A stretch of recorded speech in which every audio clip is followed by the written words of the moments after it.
Hello everyone, welcome back to PYQ series. तो हम लोगों ने 2025 का पीवाईक्यूज़ कर लिया था। अब हम लोग 2024 का पीवाईक्यूज़ करने जा रहे हैं और हम लोग पर डे 20 पीवाईक्यूज़ डिस्कस कर रहे हैं। 5 दिन लगे थे हम लोगों को 2025 का पीवाईक्यू करने में और 5 दिन में हम लोग इसको भी कर लेंगे। तो स्टेप बाय चलेंगे दोस्तों और अच्छे अच्छे ट्रिक्स को देखेंगे और मेनली फोकस ये रहेगा कि कि बिना नॉलेज का भी किस तरीके से हम क्वेश्चन को बना सकते हैं, इस पर भी ध्यान देना है। तो फर्स्ट क्वेश्चन को देखते हैं दोस्तों। The atmosphere is heated more by the incoming solar radiation than the terrestrial radiation. तो नहीं दोस्तों, इन शॉर्ट वेव जो आती है ना सन से और लॉन्ग वेव अर्थ एमिट करती है, तो अर्थ का जो ये टेम्परेचर है ड्यू टू लॉन्ग वेव होता है, लॉन्ग वेव इंक्रीज करता है, short wave is not the reason. तो क्या बोल रहा है यहाँ पे, atmosphere is heated more by incoming solar, नहीं, atmosphere is more heated by the terrestrial radiation. ये उल्टा कर दिया है, यूपीएससी का आदत है, ये फ्लिप कर देते हैं स्टेटमेंट को। Carbon dioxide and other greenhouse gases in the atmosphere are good absorber of the long wave radiation. ये स्टेटमेंट बिल्कुल सही है। अब देखो, कार्बन डाइऑक्साइड यहाँ पे दिया हुआ है, अदर ग्रीन हाउस गैसेज, अब अदर कोई भी ग्रीन हाउस गैसेज हो सकता है, तो यहाँ कोई स्पेसिफिक उन्होंने डाटा नहीं दिया है, तो ये स्टेटमेंट ज़्यादा होने का सही होने का ज़्यादा चांस है। तो आप देख लो कि फर्स्ट गलत है और सेकंड गलत है। फर्स्ट इज़ इनकरेक्ट, वन का डी। सेकंड पे आते हैं, thickness of the troposphere at the equator is much greater compare to the pole. ठीक है, at the equator heat is transported to the greater height by the strong conventional current. Okay, तो इसमें एक ही statement सही होगा दोस्तों, क्योंकि ये कह रहा है कि हीट जो है वो ज़्यादा ऊपर तक जाता है इक्वेटर पे, तो डेफिनेटली वहाँ पे जो आपका ट्रोपोस्फेयर का लेंथ ज़्यादा होगा। बट यहाँ पे क्या बोल रहा है कि thickness of troposphere at equator is much greater as compare to the pole. बिल्कुल ये दोनों स्टेटमेंट सही है।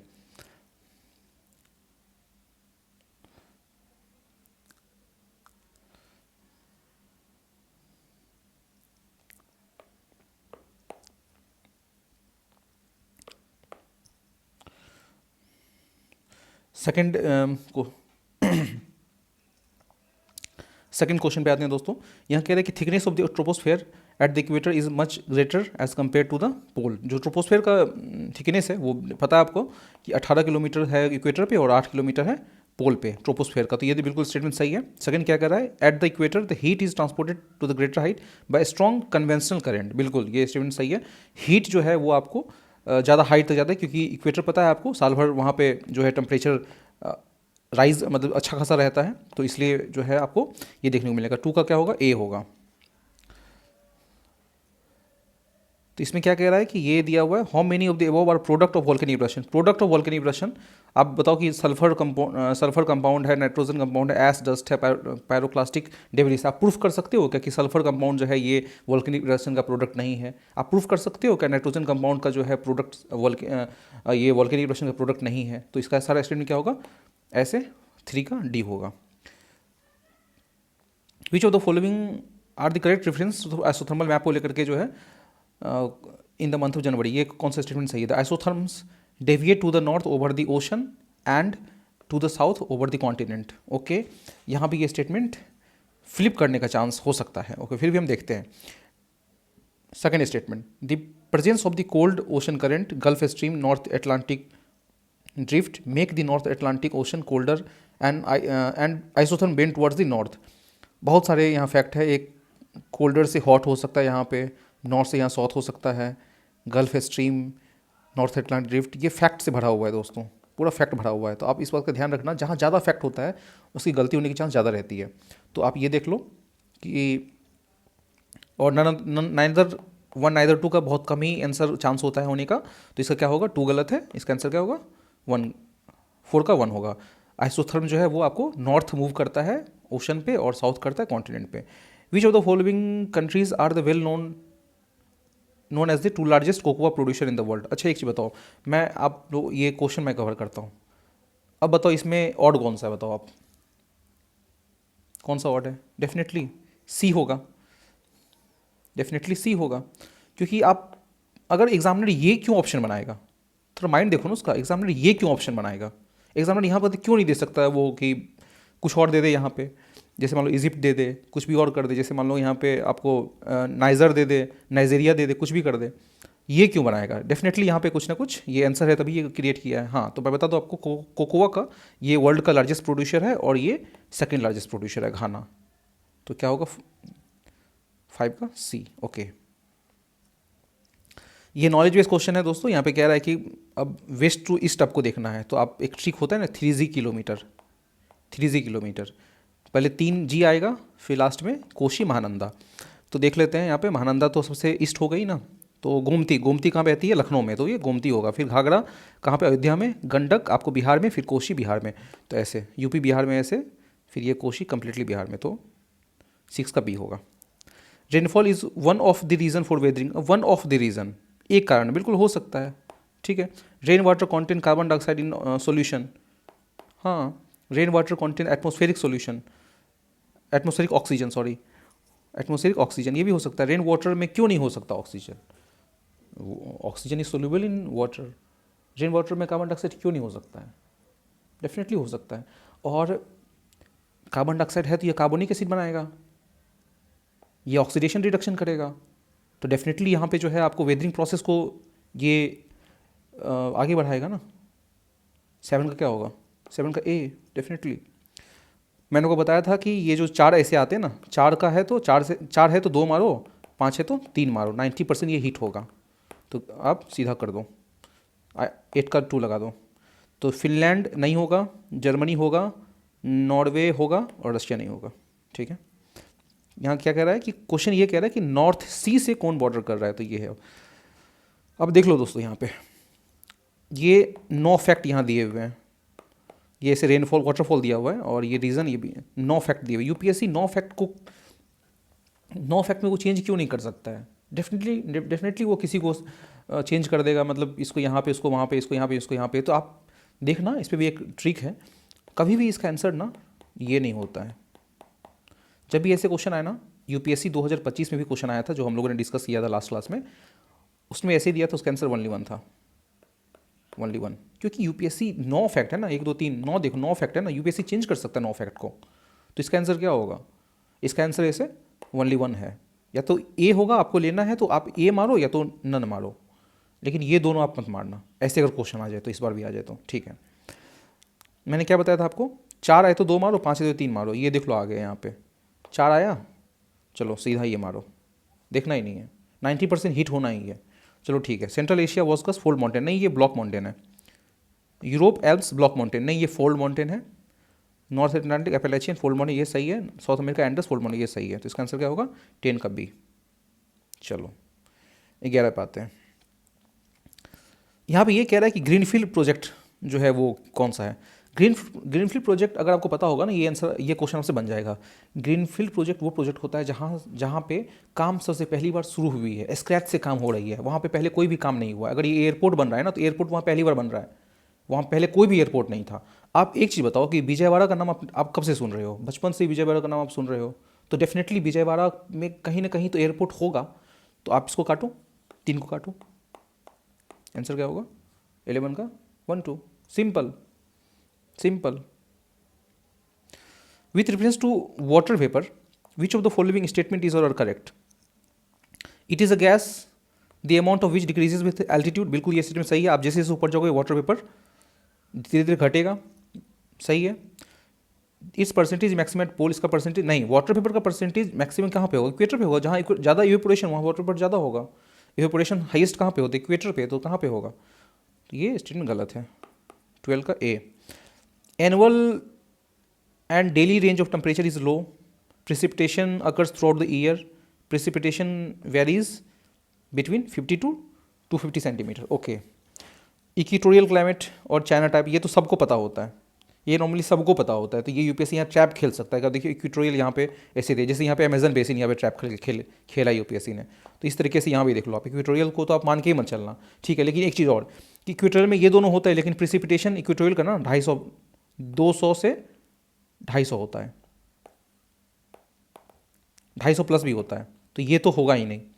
चाइना टाइप नहीं होगा। इसका जो आंसर होगा, आप इसी दो में से ऑप्शन लेना, इसी दो में से रिस्क लेना, और इसका जो होगा वो आपको मैरीन वेस्ट कोस्ट क्लाइमेट होगा। और ऐसे ऐसे भी नाम को आपको मारना है जिसको आप पहली बार सुन रहे हो, जिसको नहीं सुन रहे हो, मतलब पहले आपने नहीं सुना है, तो उसका होने का चांस ज़्यादा रहता है। यूपीएससी ऐसे ऐसे ट्रैप खेलता है, वो आप पीवीक्यू उसको देखोगे ना, तो ऐसे ट्रैप वो खेलता है। 14 में आते हैं कोरिलेट फोर्स, कौन सा होगा? It increases with increase in wind velocity, बिल्कुल सही बात है। विंड की स्पीड जितनी ज़्यादा होगी ना, कोरिलेट फोर्स उसको उतना ज़्यादा बेंड करेगा, ये सही होगा। It is maximum at poles and upset at equator, हाँ बिल्कुल, एनसीईआरटी में ये लाइन दिया हुआ है, ये पूरा आपको लाइन ही मिलेगा। ये मैक्सिमम कहाँ होता है? पोल पे होता है, और इक्वेटर पे 0 होता है। तो क्या होगा? 14 का सी। 15 पे आते हैं, 4 है ना, 4 का क्या बोला था? 2 मारो, 4 का 4 है तो 2 मारो। चलो 4 है तो 2 मारो, इसका आंसर क्या होगा? सी या डी में से हो सकता है कोई भी, सी या डी में से हो सकता है कोई भी। चलो 21 जून को है, तो 21 जून को आप एक चीज़ बताओ, गर्मी कहाँ रहती है? भारत में। ठंड ऑस्ट्रेलिया में। तो भारत में रहती है तो हमारा इस तरीके से रहता है ना बेंड, इस तरीके से बेंड होता है ना, तो इसका क्या होगा? ट्रॉपिक ऑफ कैंसर पे क्या होगा? आपको सनलाइट ज़्यादा रहेगा, तो क्या होगा? 2 और 4। और आर्कटिक सर्किल, आर्कटिक सर्किल में तो 6 महीने में बहुत, या तो 6 महीना क्या कहते हैं, ऐसा होता है कि वहाँ 6 महीना दिन और 6 महीना रात का सिस्टम चलता है, तो इसका क्या होगा? 2 4। ठीक है, यहाँ पे 16 पे आते हैं। Which one of the following region the world largest tropical peatland which hold about the 3 years worth of global carbon emission from the fossil fuel and possible destruction of which can detrimental effect on the global climate। ये news में था दोस्तों, इसका answer होगा Congo basin. एक चीज़ मैं आपको और बताता हूँ कि जब भी ऐसे नाम हो जाए ना, Congo basin, Amazon basin, Kikori basin और रियो डाल, जो हमने ट्रिक पढ़ा है ना, उसके हिसाब से ये आंसर होना चाहिए या फिर ये आंसर होना चाहिए, ये दोनों में से एक कोई आंसर होना चाहिए। बट यहाँ पे आपको ये ट्रिक नहीं लगता है, थोड़ा सा यहाँ पे फेल हो जाता है। मैंने बोला है कि आपको 90% हिट करेगा, 10% कहीं कहीं फेल होगा, तो ये यहाँ पे थोड़ा ये हो जाता है। एक चीज़ और मैं आपको बताता हूँ, ठीक है, एक चीज़ और मैं बताता हूँ, इसका आंसर कोंगो बेसिन होगा। ये न्यूज़ में था कि जब भी प्रीवियस ईयर क्वेश्चन को एनालाइज करके ऐसा पता चला है, जब भी ये यूपीएससी 4 ऑप्शन से सेट करता है ना, तो उसमें 2 ऑप्शन जो आपको अननोन रहते हैं और 2 ऑप्शन जो आपको नोन रहते हैं, तो अननोन को छोड़ो, नोन में से ही आंसर होता है, नोन में से आंसर रहता है। तो ये पीवाईक्यूज एनालिसिस में आपको पता चलेगा। तो इसका क्या होगा? Congo basin. 16 का भी ये न्यूज़ में था, अगर न्यूज़ आप देख रहे होगे तो वहाँ बन जाएगा। With reference to the perfluoroalkyl and the polyfluoroalkyl substance that is used in making the consumer product. अब बताओ कि PFAS are found in widespread to be widespread in the drinking water, food packaging and material. ये एक ना substance है जो मान लो कि आप प्रोडक्ट में आपको अवेलेबल रहता है, जैसे मान लो प्लास्टिक का कोई प्रोडक्ट है तो वो यहाँ भी ये आपको मिलेगा। तो ये क्यों नहीं, ये हो सकता है ड्रिंकिंग वाटर में, फूड पैकेजिंग मटेरियल में, क्यों नहीं हो सकता? बिल्कुल ये हो सकता है। PFAS are not easily degraded, हाँ ये डिग्रेडेड नहीं है, ठीक है। Persistent exposure to PFAS can lead to the bioaccumulation in body, बिल्कुल ऐसे सब्सटेंस जो होते हैं जो, अब देखो ये दोनों तो सही होगा ही होगा ना। ये मान लो डिग्रेडेड नहीं है, डिग्रेडेड नहीं हो सकता है, तो बिल्कुल ये बायोकम्युलेट हो सकता है शरीर में, ये दोनों सही है, ये दोनों तो सही हो गए होंगे। अगर वो डिग्रेड हो सकता है तो क्यों शरीर में एक्यूमुलेट होगा? तो डेफिनेटली इसका आंसर क्या होगा? 1 2 3। PFAS are found in widespread drinking water, बिल्कुल हो सकता है दोस्तों। ऐसे ऐसे प्रोडक्ट जो, ऐसे ऐसे जो सब्सटेंस है ना, जो प्रोडक्ट में पाए जाते हैं, प्लास्टिक में पाए जाते हैं, आप कोई भी चीज़ बनाते हो उसमें पाए जाते हैं, तो वो बिल्कुल वो फूड पैकेजिंग सब में आराम से, आपके ड्रिंकिंग वाटर में, फूड चेन में, फूड वेब में, सब जगह वो एग्जिस्ट कर सकता है। तो इस बात को आप ध्यान रखना। मैंने क्या बोला था? 5 है तो 3 मारो, 4 है तो 2 मारो, खेल खत्म। इसका आंसर 18 का बी होगा। अब देखो, how many of the above belong to the P family. P family से कौन बिलोंग करता है? आप इसको स्किप भी कर सकते हो, आप इसको बनाना चाहो तो बना भी सकते हो, लेकिन इसका जो आंसर होगा पी फैमिली से ये तीनों बिलोंग करता है, ग्राउंडनट, हॉर्स ग्राम और सोयाबीन। तो इसका आंसर क्या होगा? All of the above, all 3। Last question देखते हैं। ये क्वेश्चन जो है यूपीएससी ने रिलेट कर दिया है, यूपीएससी 21 क्वेश्चन देखते हैं क्या बोल रहा है। The organism cicada froghopper pond skater क्या है? ये बर्ड है, फिश है, इंसेक्ट है, रेप्टाइल्स है। यूपीएससी का ये आदत है पूछने का, इस टाइप का क्वेश्चन ये पूछता ही है। इससे पहले वाइट महासीर नाम से इससे पहले पूछा था यूपीएससी ने। महासीर क्या है 2022 की, वो क्या था? फिश था। लेकिन इस बार यूपीएससी ने किकाडा, फ्रॉग होपर और पॉन्ड स्टेकर से आया है। तो फ्रॉग को देख करके आप ऐसा मत समझ लेना कि ये जो है आपको फीस वीस है कोई सा। पॉन्ड को देख करके आप ये मत समझ लेना, बल्कि आप थोड़ा सा अनुमान लगा सकते हैं कि हॉपर है ना, तो यहाँ से ग्रास हॉपर समझ लो, ग्रास हॉपर हो सकता है। इतना आसान अगर यूपीएससी दे रहा है ना तो वो गलत करने के लिए दे रहा है। मैं फिर भी आपको दिखाता हूँ, इसके मेरे पास फिगर्स हैं, मैं आपको वो दिखाता हूँ, तो आप यहाँ पे आकर के देख सकते हैं। देखिए दोस्तों, ये फ्रॉग हॉपर है, ये किकाडा है, और ये पॉन्ड स्टैकर है। ये क्या है? तीनों इंसेक्ट है। तो ये क्या होगा? इंसेक्ट हो जाएगा। 21 का क्या होगा? सी हो जाएगा। चलिए 22 पे आते हैं। Many chewing gum found in a market are considered a source of environmental pollution. बिल्कुल च्युइंगम सोर्स हो सकता है, सोर्स तो बहुत कुछ हो सकते हैं ना, ये स्टेटमेंट सही है। Many chewing gums content plastic as a gum base. Plastic as a gum base, हाँ, बहुत सारे च्युइंगम में गम, उसका जो प्लास्टिक होता है वो एज अ बेस होता है। बिल्कुल हो सकता है, क्यों नहीं हो सकता है। अब प्लास्टिक कहाँ कहाँ हो सकता है, नहीं हो सकता है, जब ऐसे क्वेश्चन आ जाए ना यूपीएससी में, आप देखना तो मैक्सिमम करके ऐसा होता है, वो सही ही होता है। 22 का ए होगा। ब्राज़ील, इंडोनेशिया, मेडागास्कर, इंद्री, एल्क और बोनोबो। मैं इसका फिगर दिखाता हूँ, फिर आपको समझ में आएगा ये क्या है। देखो इधर, ये देखो, ये इंद्री है, ये देखो चिंपांजी, इसको बोनोबो कहते हैं। कोंगो बेसिन मिलता है, इंद्री कहाँ मिलता है? मेडागास्कर में। इंद्री मेडागास्कर, बोनोबो कोंगो बेसिन, और ये देख लो आप एंटीलोप टाइप थोड़ा लग रहा है, ये कहाँ पे? एल्क, एल्क कहाँ पे? नॉर्थ अमेरिका में। तो इसका जो आंसर होगा वो तीनों गलत है। इसका क्या होगा? 23 का डी होगा। चलिए 24 पे आते हैं। वर्ल्ड टॉयलेट ऑर्गेनाइजेशन को लेकर के है, it is one of the agency of United Nation. बिल्कुल गलत है, ये WTO का एजेंसी है। World toilet summit, world toilet day, world toilet college are initiative of this organisation to inspire the tackle global sanitation. बिल्कुल हो सकता है, क्यों नहीं हो सकता है। इसका काम ही है, जब सैनिटेशन वर्ल्ड टॉयलेट को लेकर के है तो सैनिटेशन क्राइसिस को ही वो बिल्कुल टैकल करेगा। Main focus of this of its function is to grant fund. ये फंड वाली बात आ जाए ना, सतर्क रहना है। To developed, to least developed and developing countries को ये फंड करना है। इन द ओपन डेफिकेशन, भाई हम लोगों ने भी ओपन डेफिकेशन को बंद करने के लिए स्वच्छ भारत मिशन चलाया था। हम लोगों ने कभी पढ़ा नहीं कि वर्ल्ड टॉयलेट ऑर्गेनाइजेशन ने फंड किया भारत को। ये तीनों गलत, ये 3 गलत हो जाएगा और 1 गलत हो जाएगा। इसका आंसर क्या होगा? 24 का ए होगा। Lion do not have the particular breeding season. Unlike most other big cats, cheetah do not roar. Unlike male lion, male leopard do not proclaim their territory by scent markings. अब ये question काफ़ी tough है, तो इसको ना आप अगर skip करना चाहो तो स्किप कर सकते हो। अगर अटेम्प्ट करना चाहो तो थोड़ा दिमाग लगा अटेम्प्ट करना, कि जहाँ ज़्यादा फैक्ट होंगे ना, हायर द फैक्ट, चांसेस जो हैं वो रॉन्ग होने के ज़्यादा हो जाते हैं। फैक्ट ज़्यादा होगा तो रॉन्ग होने के चांसेस भी ज़्यादा होगा। ये डायरेक्टली प्रोपोर्शनल है, फैक्ट ज़्यादा, रॉन्ग होने का चांसेस ज़्यादा। तो male lion, male leopard, scent marking, ये तीनों फैक्ट हैं, ठीक है। तो 3 के जो हैं गलत होने के चांसेस ज़्यादा रहेंगे, तो 3 को काट दो आप। इसका क्या होगा? ऑफिशियल आंसर की क्या बोल रहा है? 25 का ए है answer.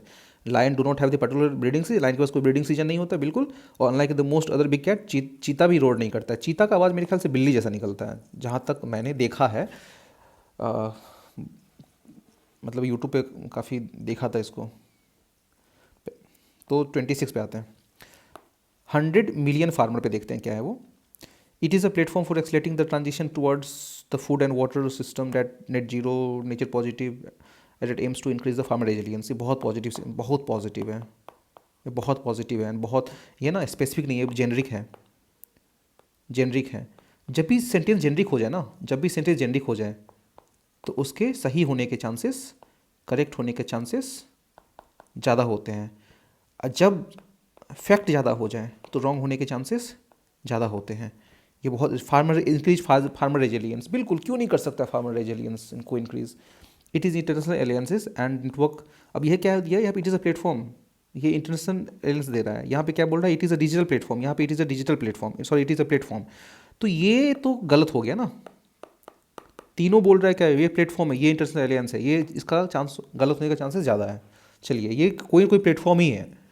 It is a digital platform fully integrated with the service provider and built on the blockchain that lets buyer and sellers and third parties to trade fertiliser quickly and securely. देखिए blockchain को ये अब connect कर रहा है चीज़ों से। तो ब्लॉकचेन पे तो हम आज तक भारत ब्लॉकचेन में भी ठीक से काम नहीं कर पाया है। ये फार्मर पे चांसेस बहुत कम है। It is a platform with a mission of encouraging the farmer to form the farmer FPOs or agribusiness consortium, thus facilitating the access to the global open market to sell their product। अब global open market में access मिलेगा अपने product को बेचने के लिए, ऐसा लगता है कि हमारे मतलब एग्जांपल ले लो, किसान का एग्जांपल, भारत के किसान का एग्जांपल ले लो। अब हमारे जो किसान हैं वो ग्लोबल मार्केट में बेच सकेंगे, ऐसा चांसेस बहुत कम लगता है। बट ये वाला जो स्टेटमेंट है ये तो पॉजिटिव लग रहा है, ये स्टेटमेंट सही होगा। 26 का ए है। बाकी आप इसको स्किप भी कर सकते हो, कोई दिक्कत वाली बात नहीं है। 27 पे आते हैं। How many of the above are considered as a distributed energy resources. अब डिस्ट्रीब्यूटेड एनर्जी रिसोर्सेज कौन कौन होंगे? तो क्यों नहीं, ये सब क्यों नहीं हो सकते हैं? क्यों नहीं हम जो है एनर्जी को डिस्ट्रीब्यूट कर सकते हैं? बायोमास जनरेटर का एनर्जी को डिस्ट्रीब्यूट क्यों नहीं कर सकते हैं? फ्यूल सेल के एनर्जी को हम स्टोर कर लेंगे, उसको डिस्ट्रीब्यूट कर लेंगे। रूफटॉप सोलर वाला तो डिस्ट्रीब्यूट करते ही है, क्योंकि रूफटॉप जो भी लग रहा है स्कीम में, क्या सरकार क्या बोल रही है कि भैया आप यूज़ करो, यूज़ करने के बाद जो पॉजिटिव होंगे ना, जो चीज़ जो जितना एनर्जी आप यूज़ नहीं कर पाओगे वो पावर ग्रिड में भेजो, और वो हम लोग बेचेंगे, और बेच के जो पैसा होगा ना वो आपको दे दिया जाएगा। तो बैटरी स्टोरेज बिल्कुल क्यों नहीं डिस्ट्रीब्यूट कर सकते हैं? स्टोर करके डिस्ट्रीब्यूट कर लो। इसका स्टेटमेंट क्या होगा? 27 का डी होगा। ओके, तो अब क्वेश्चन क्या बोल रहा है? 28। विच of the following shows a unique relationship with the insect that has co-evolved with it and that is only insect that can pollinate this tree। okay, इसका आंसर फिग है। आप स्किप मन है स्किप करो, टफ क्वेश्चन है। 29।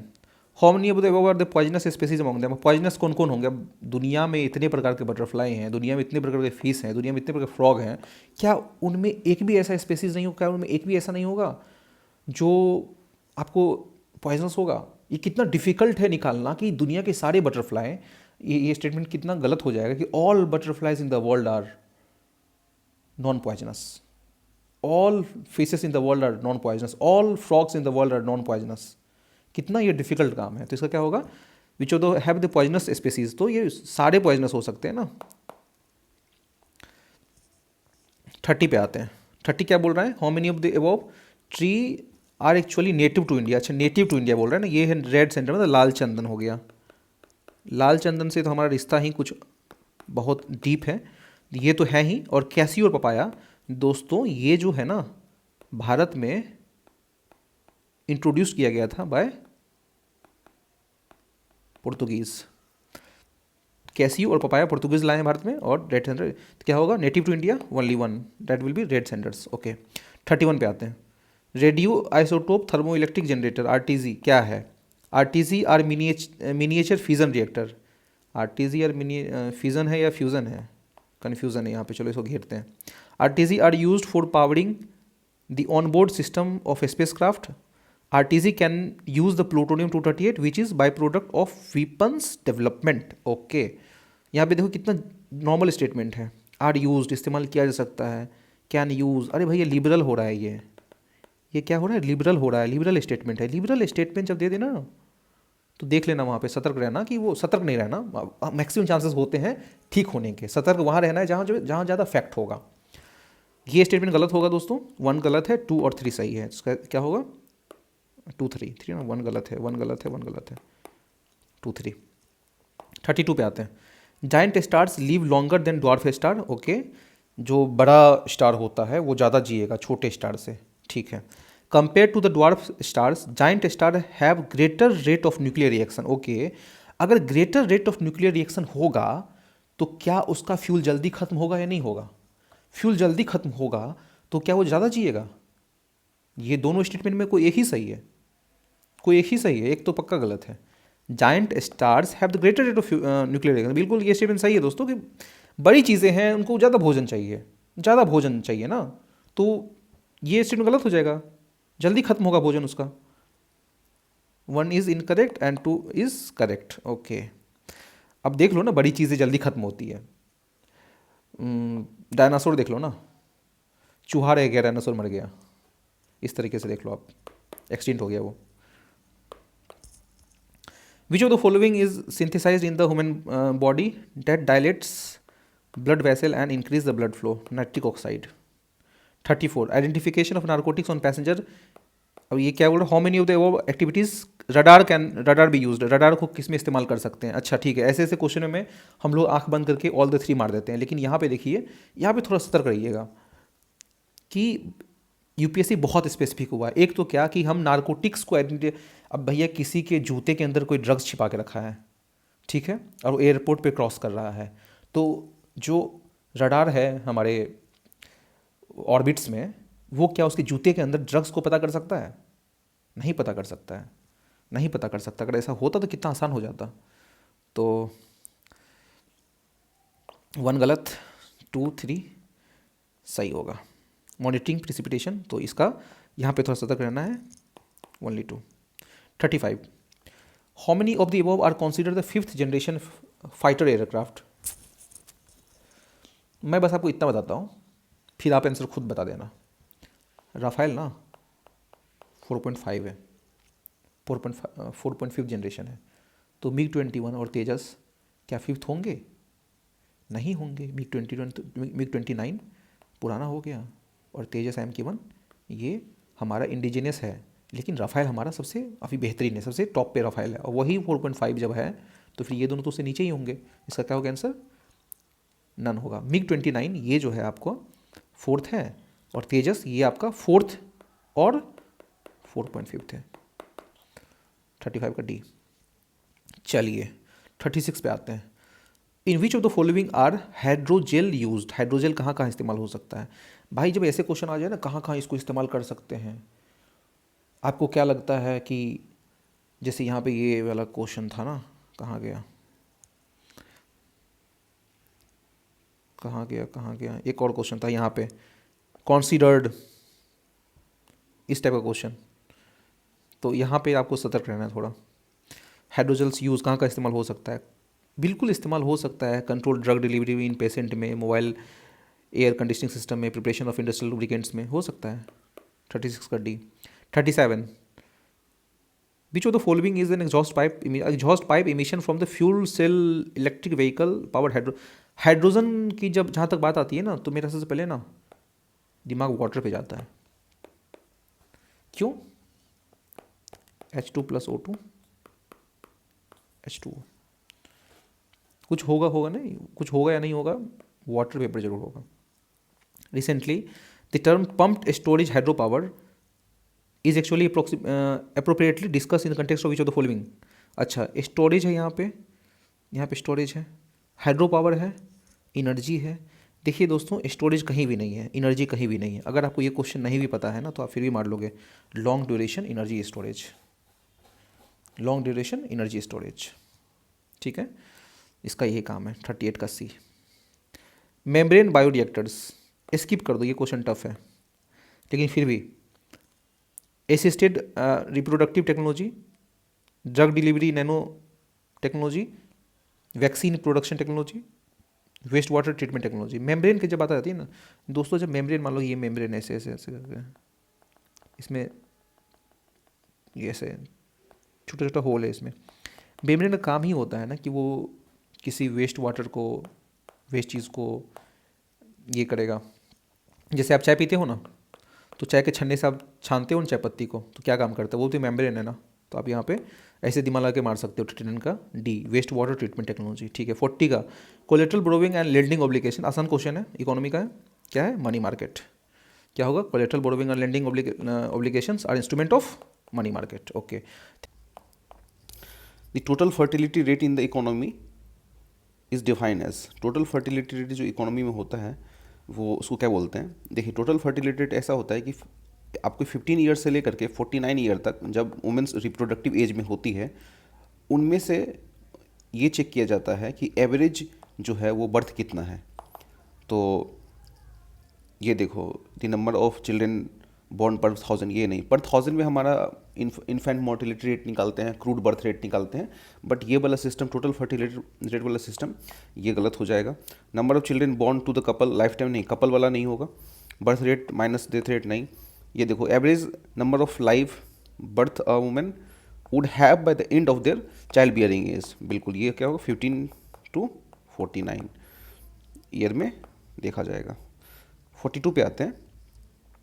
इन India NBFCs can access the liquidity adjustment facility window of the reserve bank of India. हाँ दोस्तों, ये स्टेटमेंट बिल्कुल सही है, क्योंकि अगर ऐसा होता कि ऑल NBFC, एक्चुअली देखो NBFCs को परमिटेड नहीं होता है, लेकिन कुछ ऐसे NBFCs एक्सेप्शन में हैं जो आपको उनको एक्सेस मिलता है कि आप LAF विंडो जो है वो रिजर्व बैंक ऑफ इंडिया का वो एक्सेस कर सकते हैं, तो ये स्टेटमेंट सही होगा। इन इंडिया FIIs, मतलब आप कह लो कि FIIs या और FPIs सेम ही बात है। FIIs can hold the government security, बिल्कुल FIIs को परमिशन होता है कि वो गवर्नमेंट सिक्योरिटीज होल्ड कर सकें। और in India the stock exchange can offer the separate trading platform for डेब्ट। स्टॉक एक्सचेंज बिल्कुल सेपरेट ट्रेडिंग प्लेटफॉर्म आपको दे सकता है कि अगर आपको गवर्नमेंट सिक्योरिटीज़ में ट्रेड करना है, आपको कॉर्पोरेट बॉन्ड में करना है, ट्रेजरी बिल में करना है, तो ये आपको स्टॉक एक्सचेंज ये ऑफर कर सकता है। तो ये स्टेटमेंट बिल्कुल सही है दोस्तों। तो 42 क्या हो जाएगा? C हो जाएगा। ओके, 43 पे आते हैं। In India which of the following can trade in the corporate bond and government securities. Corporate bond और गवर्नमेंट सिक्योरिटीज कौन ट्रेड कर सकता है? इंश्योरेंस कंपनी कर सकती है, बिल्कुल इंश्योरेंस कंपनी कर सकती है दोस्तों, क्योंकि इंश्योरेंस कंपनी क्या करती है कि उस इंश्योरेंस से ये गवर्नमेंट सिक्योरिटीज खरीद लेगी, कॉर्पोरेट बॉन्ड खरीद लेगी, और वो समय आने पे बेच देगी, उनको ज़्यादा इंटरेस्ट मिल जाएगा उस पर। तो ये इंश्योरेंस कंपनी ऐसा करती है। 2 देखते हैं, 43 का 2, पेंशन फंड।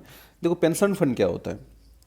पेंशन फंड का मतलब होता है वो इंस्टीट्यूशनल इन्वेस्टमेंट फंड जो लोगों के रिटायरमेंट के लिए पैसा कलेक्ट करता है और उसे सेल्फ इंस्ट्रूमेंट में इन्वेस्ट करता है, जैसे कि गवर्नमेंट सिक्योरिटीज़ हो गया, कॉर्पोरेट बॉन्ड हो गया, इक्विटी हो गया। पेंशन फंड, देखिए दोस्तों, पेंशन फंड कोई इंडिविजुअल नहीं होता है, बल्कि ये प्रोफेशनल फंड मैनेजर इंस्टीट्यूशन होता है। जैसे कि आपको SBI पेंशन फंड हो गया, UTI रिटायरमेंट सॉल्यूशन हो गया, HDFC पेंशन फंड हो गया। तो ये सब बिल्कुल पैसे कलेक्ट करके और ये इन्वेस्ट करती है GSEC और गवर्नमेंट सिक्योरिटीज़ में। तो ये बिल्कुल ये सही होगा। और रिटेल इन्वेस्टर, तो रिटेल इन्वेस्टर काम ही है। रिटेल इन्वेस्टर करती क्या है? वो इंडिविजुअल लोग होते हैं जो अपना पर्सनल पैसा किसी स्टॉक में लगाते हैं, बॉन्ड खरीदने में लगाते हैं, म्यूचुअल फंड में लगाते हैं।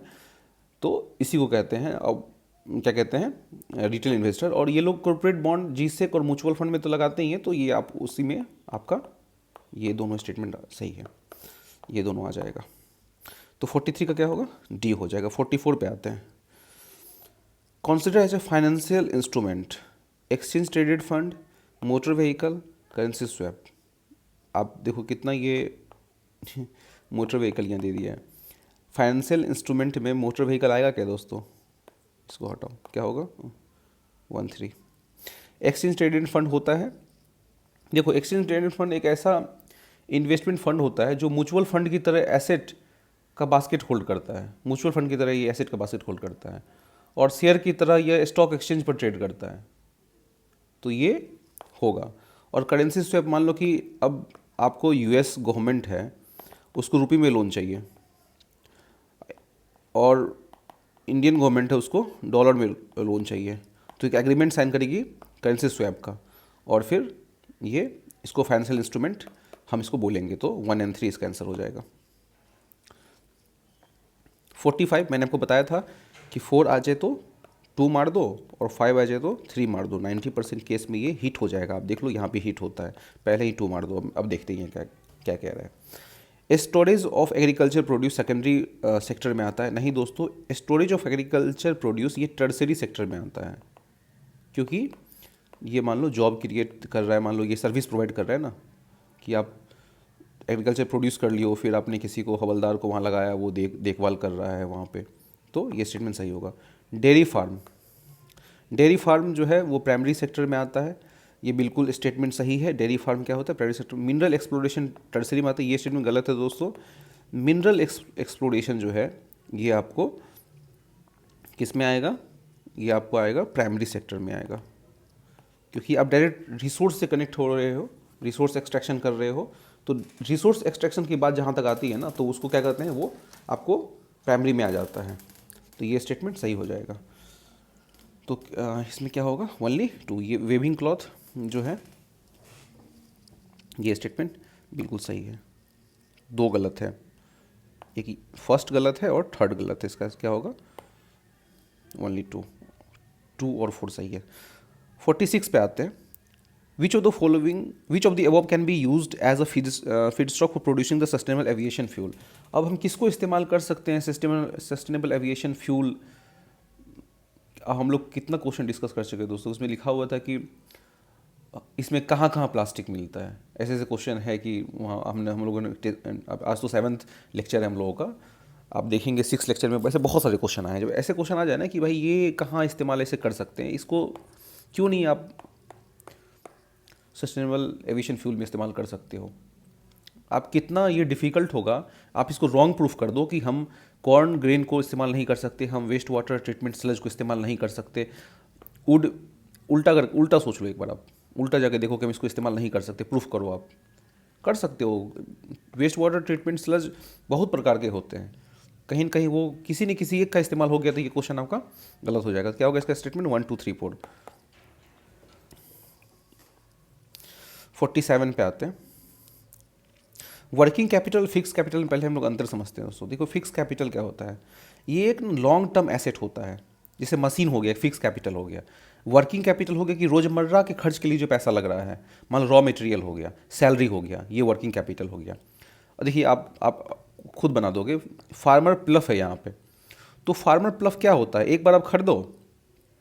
एक चीज़ और ध्यान देना कि वर्किंग कैपिटल सिंगल प्रोडक्शन के साइकिल में यूज़ होता है, फिर नेक्स्ट प्रोडक्शन ऑफ जैसे ही करेंगे तो वर्किंग कैपिटल वहाँ पे इस्तेमाल नहीं होगा। जैसे मान लो कि वेजेस हो गया, सिंगल प्रोडक्शन में हम दे रहे हैं लेकिन अगले मंथ फिर हमको वेज देना पड़ेगा, अगले मंथ फिर हमको वेज देना पड़ेगा। तो इस तरीके से आपको डिफरेंस समझना है। वो फार्मर प्लफ में देखते हैं, फर्स्ट देखते हैं। तो फार्मर प्लफ आप एक बार खरीद लो, लेकिन एक बार जब खरीद लेते हो तो किसान उसको इस्तेमाल करती है, लंबे समय तक इस्तेमाल करती है। तो क्या ये वर्किंग कैपिटल होगा? नहीं। एक प्रोडक्शन साइकिल में इस्तेमाल करें? नहीं, कई प्रोडक्शन साइकिल में इस्तेमाल कर हो सकता है। अब एक अच्छा वाला आप फार्मर प्लफ खरीद लो, उसको आप 2 साल 3 साल तक इस्तेमाल करो, तो ये वर्किंग कैपिटल नहीं होगा, बल्कि क्या होगा? फिक्स्ड कैपिटल होगा, लॉन्ग टर्म एसेट में आ जाएगा। तो ये गलत हो गया। और मैंने ऐसे ही बोला था आपको, ये 4 ऑप्शन है, 4 का 2 मार दो, 5 का 3 मार दो, तो इसका तो आंसर 2 होगा ही होगा। अब देखते हैं, लेकिन देख लेते हैं। कंप्यूटर फिक्स कैपिटल, बिल्कुल कंप्यूटर फिक्स कैपिटल। आप एक बार कंप्यूटर खरीदते हो लेकिन उसको इस्तेमाल आप 10 साल 20 साल करते हो, तो ये फिक्स कैपिटल हो गया। Yarn used by the weaver, हाँ ये फिक्स कर नहीं, ये तो वर्किंग कैपिटल हो गया ना। एक बार यार्न यूज़ होता है, उससे कपड़ा बनता है, फिर एक बार फिर बनाना होता है, फिर आप यूज़ करते हो, फिर बनाना होता है, फिर यूज़ करते हो, फिर नया आप यूज़ करते हो, तो ये गलत हो गया। फिक्स कैपिटल नहीं होगा, ये वर्किंग कैपिटल होगा। पेट्रोल वर्किंग कैपिटल, बिल्कुल पेट्रोल क्या है? वर्किंग कैपिटल है। आपको चलाना है, डीजल है, पेट्रोल है, सब working capital, electricity working capital, तो ये सही है। तो क्या सही है इसमें? कंप्यूटर सही है और पेट्रोल सही है, तो इसका ओनली 2। 47 का बी। 48 पे आते हैं। Which of the following word phrases most appropriately used to denote an interoperable network of 3D virtual world and can be accessed simultaneously by the millions of users, and who can exert property right over the virtual items? इसका answer होगा metaverse. क्या होगा? Metaverse. 49 पे आते हैं। With reference to the rule imposed by the government Reserve Bank of India while treating the foreign bank, कौन सा following statement? There is no minimum capital requirement for wholly owned banking subsidies in India. Okay, आप 2 रुपया लेके जाओ और बोलो कि मुझे बैंक खोलना है, खोलने देंगे क्या वो? बिल्कुल भी नहीं। तो ये स्टेटमेंट गलत हो गया। For wholly owned banking subsidies in India at least 50% of the board member, देखिए ये स्टेटमेंट तो काफ़ी पॉजिटिव लग रहा है कि हाँ कम, ऐसा लिखा हुआ है कि at least 50% of the board member जो है वो आपको काम आएंगे। लेकिन पता है आपको, यहाँ पे ये स्टेटमेंट भी गलत है। यूपीएससी ने अभी आंसर की में काफ़ी कोचिंग वालों का ये आंसर उन्होंने दिया था कि 2 ओनली दिया था। अभी जो आंसर की ऑफिशियल आंसर किया है उसमें आंसर क्या है? Neither 1 neither 2। तो ये भी स्टेटमेंट दोस्तों गलत है, ये वाला भी स्टेटमेंट गलत है, 2 वाला भी गलत है। For wholly owned banking subsidies in India at least 50% of the board member should be Indian, ये गलत है स्टेटमेंट। तो इसका क्या होगा? ऑफिशियल आंसर के में क्या है? Neither 1 neither 2। 50 में आते हैं। 50 क्या बोल रहा है? CSR को लेकर के है। तो with respect to CSR rules in India, कौन सा follow statement? CSR rules specify that the expenditure that benefit the company directly on its employ will not be considered CSR। बिल्कुल ये स्टेटमेंट सही है दोस्तों, क्योंकि CSR is a self regulating business model where company integrate social and environmental concern. अगर कंपनी बोल देगी कि हम लोगों ने अपने एम्प्लॉय को ही जो है वो काफ़ी फ़ायदा पहुंचाया, काफ़ी बेनिफिट दिया, तो फिर वो सीएसआर में नहीं माना जाएगा। सीएसआर में ये माना जाएगा आपने इन्वायरमेंट के लिए क्या किया है, आपने सोसाइटी के लिए क्या किया है, कंपनी सोसाइटी के लिए क्या करती है, तो वो सीएसआर में कंसिडर किया जाएगा। तो ये स्टेटमेंट तो बिल्कुल सही हो गया कि will not be consider as CSR activity, बिल्कुल सही। CSR rules don't specify minimum spending, नहीं, मिनिमम स्पेंडिंग तो लेते हैं 2% का है ना, तो ये गलत हो गया, 50 का ए हो जाएगा। 51, if United States of America were to default on its debt, holder of US Treasury bond will not be able to exercise their claims to receive payment. Okay, the US government debt is not backed by the hard asset but only by faith of the government. ये दोनों statement दोस्तों सही है, ये दोनों statement सही, और ये इसको करेक्ट एक्सप्लेनेशन कर रहा है कि यूएस जो है वो जो भी है यहाँ पे आप इस स्टेटमेंट को लेकर के, इसमें भी खैर ये बहुत कॉन्फ्लिक्चुअल क्वेश्चन था, यहाँ पे बहुत लोगों का आंसर गलती हुआ है यूएस, लेकिन यूपीएससी का जो आंसर आया है वो ये आया है, ओनली ए आया है। ठीक है, 52 देखते हैं, ये क्वेश्चन ही गलत हो गया, यूपीएससी ने इसको ड्रॉप कर दिया है 52 को। ओके, 53 देखते हैं। अब देन डिजिटल रूपी को लेकर के हैं। It is a sovereign currency issued by the reserve bank of India RBI in alignment with the monetary policy. ये स्टेटमेंट बिल्कुल सही है, क्योंकि डिजिटल रुपी सॉवरेन करेंसी होता है दोस्तों कि आप जाओगे तो आपका पेमेंट को एक्सेप्ट किया जाएगा। It appears as a liability on the government, बिल्कुल ये जो है लाइबिलिटी ही होता है, लेकिन स्टेटमेंट थर्ड देखो, डिजिटल रुपी जो होता है वो it insured against the inflation by its very design. ये इन्फ्लेशन के अगेंस्ट इंश्योर करता है आपको? बिल्कुल भी नहीं, ये स्टेटमेंट बिल्कुल गलत होगा, करेंसी थोड़ी करता है। It is freely convertible against commercial bank money and cash, बिल्कुल आप ई रूपी को आप कन्वर्ट कर सकते हो कैश में और बैंक मनी में, आप बिल्कुल कन्वर्ट कर सकते हो। तो क्या होगा इसका स्टेटमेंट? 4 तो पक्का सही होगा, 2 या 4 में से सही होगा। सॉवरेन करेंसी भी है और आपको लाइबिलिटी भी तो होता है ये। 53 का क्या होगा? डी होगा। आप समझ रहे दोस्तों, क्योंकि डिपॉजिट जो होता है ना, वो डिपॉजिट पर याद रखना, लाइबिलिटी क्या होता है ये आप जानते हो कि डिपॉजिट जो होता है वो आपका एक सरकार की लाइबिलिटी होती है। दूसरी बात ये कि लोन जो देती है वो क्या होता है? एसेट होता है।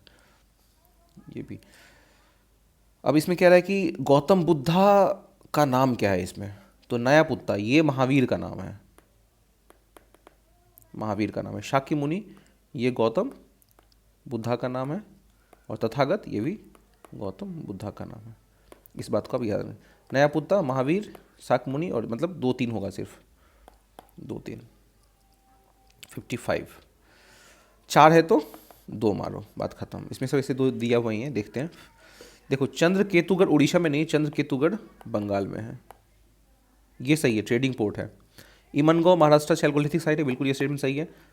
मंगाडू केरला मेगालिथिक साइट है, बिल्कुल स्टेटमेंट सही है। सालिहुंदम आंध्र प्रदेश, ये तो सही है, लेकिन रॉक कट केव श्राइन नहीं है, बल्कि यहाँ पे स्तूपा है। इसका क्या आंसर होगा? 2 and 3। 56 पे आते हैं। Which of the following ruler of the medieval India के permission the Portuguese to build the fort at Bhatkal? ये क्या? कृष्णदेव राय। कृष्णदेव राय ने परमिट किया था, जैसे कि अल्फोंसो दी अल्बुक्विर्क को, कि आप जो हैं भतकल में, अल्फोंसो डी अल्बुक्विर्क को आप क्या करो, इनको बोला था कि आप भतकल में जाकर के पोर्ट को इस्टेब्लिश करो। तो क्या होगा? 56 का ए होगा। With reference to the revenue collection of the Cornwallis, ये ड्रॉप क्वेश्चन है। ऐसे बता दूं कि अब ये रोटवाड़ी का बात कर रहा है, परमानेंट सेटलमेंट की बात कर रहा है, तो रोटवाड़ी कब आया था दोस्तों? पहले देख लेते हैं जमींदारी कब आया था। जमींदारी कब आया था? 1793 में आया था, और कौन लाए थे? कॉर्नवालिस लाए थे। ठीक है। रोटवाड़ी कब आया था? 1820 में आया था, कौन लाए थे? थॉमस मुनरो लाए थे। और महलवाड़ी कब आया था? महलवाड़ी ये कब आया था? 1822 में आया था, कौन लाए थे? Holt Mackenzie. तो क्या होगा इसका? ये तो खैर ड्रॉप है, ये आप देख लेना। ठीक है, चलिए 58 पे चलते हैं। देर आर नो पैरेबल्स इन उपनिषद। उपनिषद में कोई कथाएं नहीं है क्या, कहानियां नहीं हो सकती है क्या? हो सकती है। तो ये स्टेटमेंट गलत हो गया।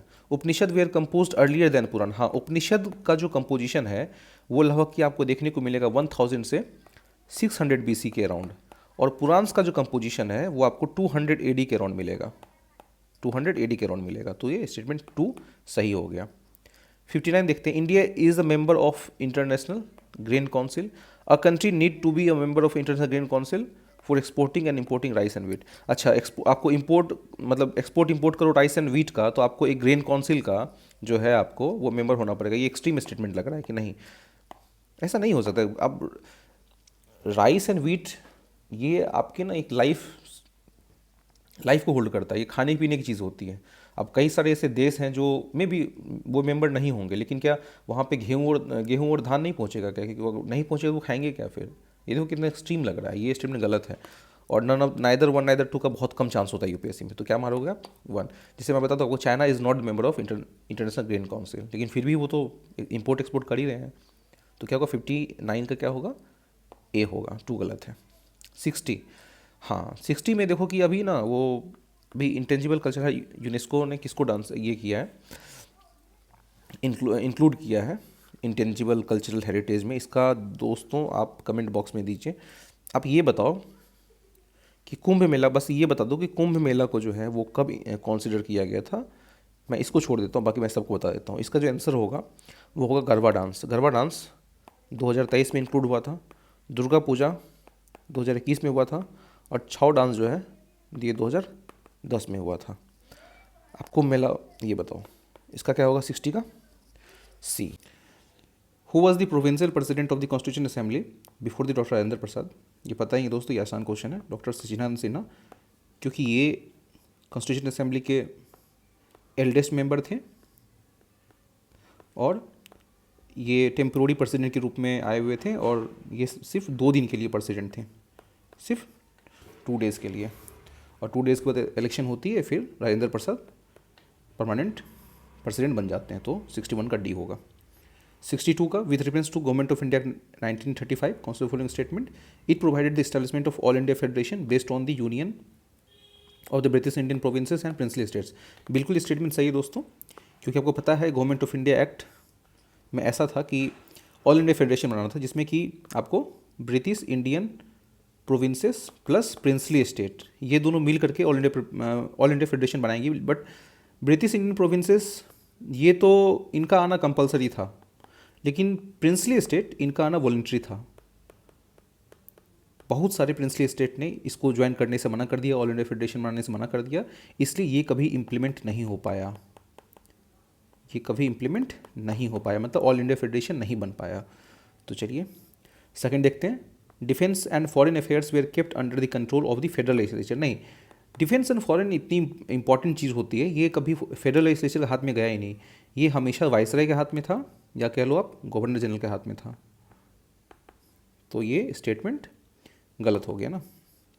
तो 62 का क्या होगा? ओनली ए।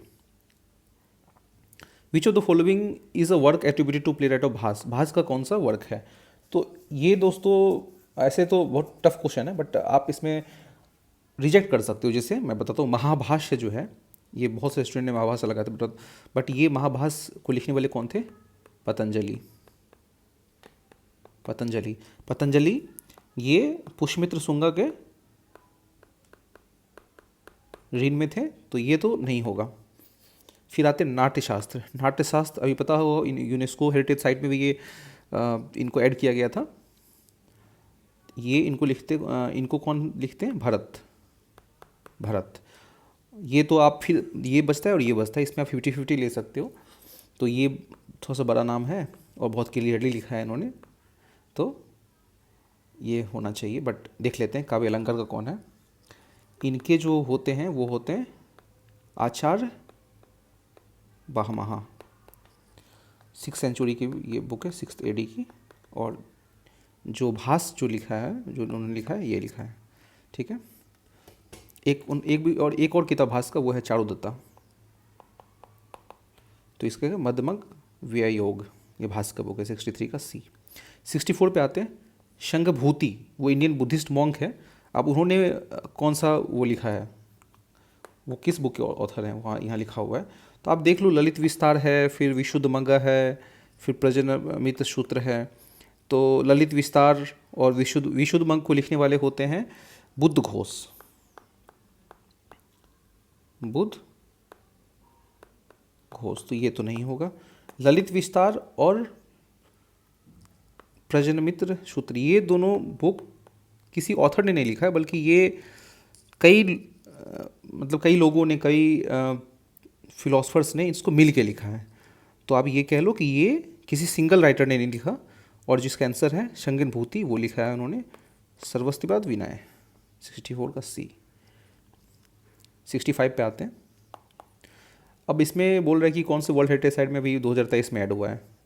तो आप इसमें देख लो कि रानी की भाव 2004 में ऐड हुआ था, महाबोधि टेम्पल कॉम्प्लेक्स बौद्ध गया ये 2016 में ऐड हुआ था, शांति निकेतन 2023 में हुआ है, और हौशाल का ये हुआ है 2023 में।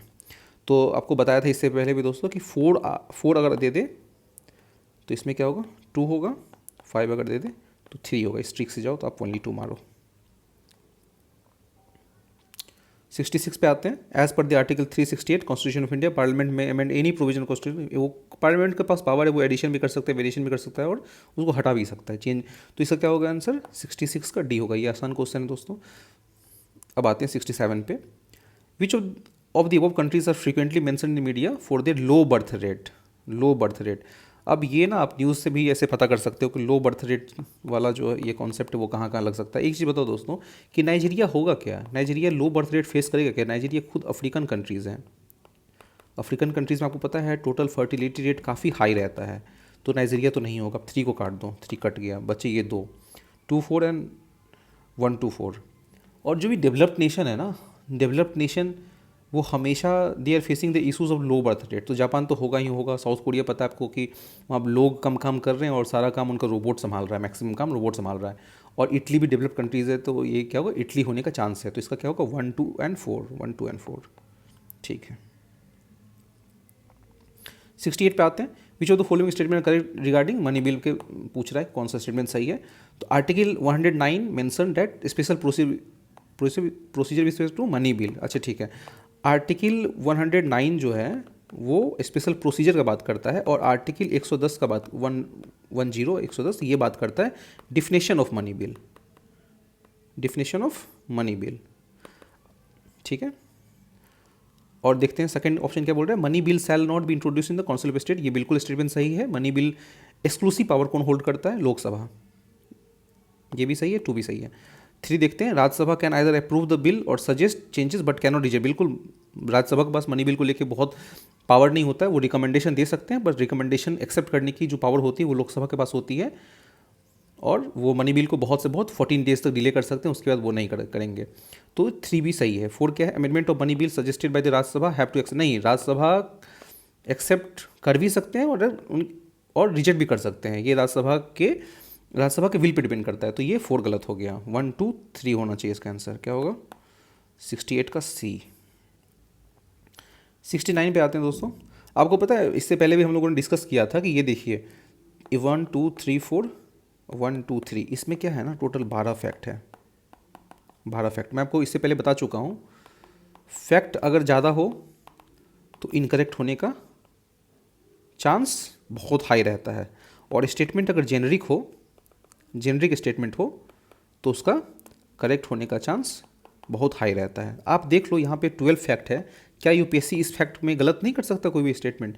तो इसमें जो सबसे कम होगा ना, अगर यहाँ पे नन होता, जैसे ओनली 1 होता, ओनली 2 होता, ओनली 3 होता, तो मैंने आपको इससे पहले बताया था कि 2 और 3 तो होने का चांस है ही नहीं। या तो आप 1 मारो या तो नन मारो। इससे पहले भी 2025 में जो क्वेश्चन डिस्कस किया मैंने, और 2024 के भी क्वेश्चन भी डिस्कस किया, उसमें बहुत सारे स्टेटमेंट में अभी देखना ये ऐसे बॉक्स बना के दिया है, लेकिन उसमें जो आंसर आता है वो नन आता है या 1 आता है। तो इसमें देख लो कौन सा होगा, ओनली 3। सिर्फ ये स्टेटमेंट सही है, मेजर, स्क्वाड्रन लीडर और लेफ्टिनेंट कमांडर। 69 का डी होगा।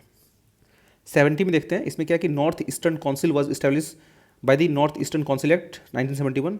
अब इसमें ये कह रहा है कि अब नॉर्थ ईस्टर्न काउंसिल एक्ट 2002 में जो आपको अमेंडमेंट हुआ था, उसमें काउंसिल में कितने मेंबर्स जो हैं वो है, काउंसिल में कितने मेंबर्स हैं, तो उसमें ये पूछ रहा है आपको कि 4 में से कितने मेंबर्स हैं। तो अब ये देख लो कि ये हैं, ये हैं, ये हैं, लेकिन होम मिनिस्टर जो होते हैं ना वो एक्स ऑफिसियो चेयरमैन होते हैं, but he is not the member, he is not the member. तो इसका आंसर होगा 1 2 3। ओके, 70 का ए होगा। हाँ, 71 पे आते हैं दोस्तों। 71 काफ़ी अच्छा सवाल, और ये आपके लक्ष्मीकांत में भी बहुत आसानी से, पर आपका दिमाग अगर वहाँ ध्यान नहीं जाए ना तो ये क्वेश्चन आप गलत कर सकते हैं। देखिए इसमें कह रहा है कि डिलिमिटेशन कमीशन जो है वो अभी तक कितने बार बन चुका है, 2002 वो टिल 2023 तक वो कितने बार बना है। तो आपको पता होगा कि डिलिमिटेशन कमीशन सबसे पहली बार 1952 में बना, फिर 1963 में बना, फिर 1973 में बना, फिर 2002 में बना। सिर्फ 4 बार बना। तो इसका क्या होगा आंसर? 71 का डी होगा। 72 में देखते हैं, 71st अमेंडमेंट एक्ट 1992 को लेकर क्या बोल रहा है कि कितने जो है वो लैंग्वेजेस को 8 शेड्यूल में ऐड किया गया था इस अमेंडमेंट के अंदर। तो सबसे पहली बात दोस्तों मैं आपको बता दूं कि आपको याद होगा कि 21st अमेंडमेंट एक्ट 1967 के अंदर सिंधी को ऐड किया गया था, ठीक है। 71st अमेंडमेंट एक्ट 1992 के अंदर आपको कोंकणी, मणिपुरी और नेपाली को ऐड किया गया था। और एक और आता है, वो आता है 92nd amendment act 2003।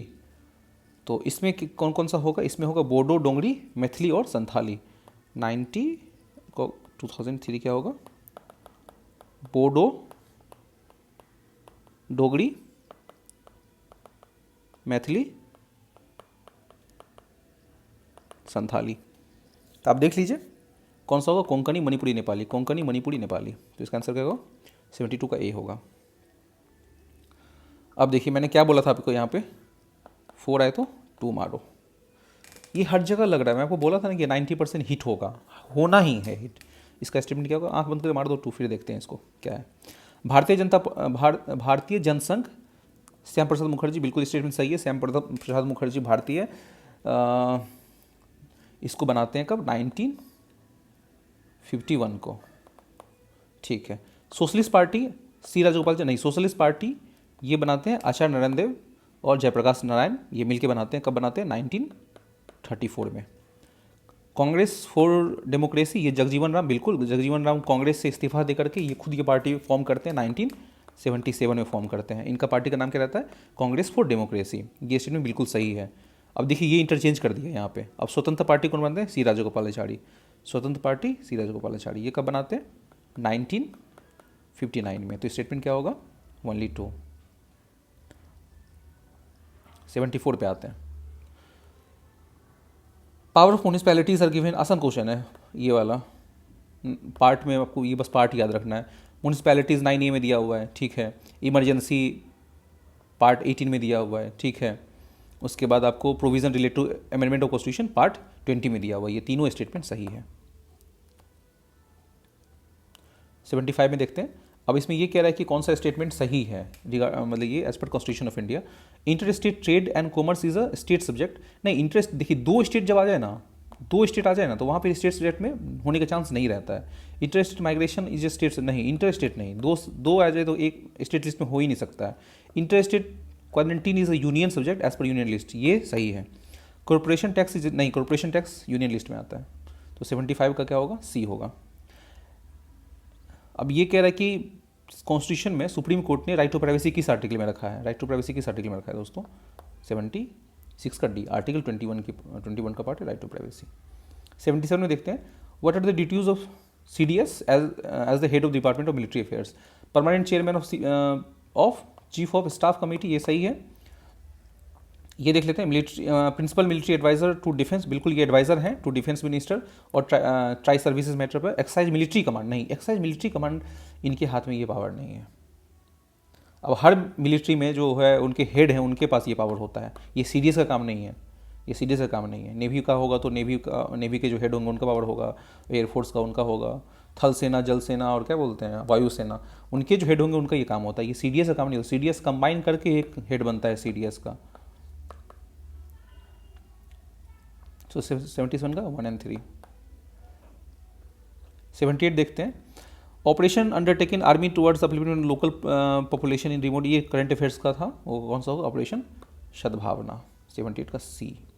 79 longest border between two countries, longest border between two countries क्या होगा इन द वर्ल्ड इज, अब ये ऑप्शन दिया हुआ है, इसमें क्या होगा, Canada and United states of America.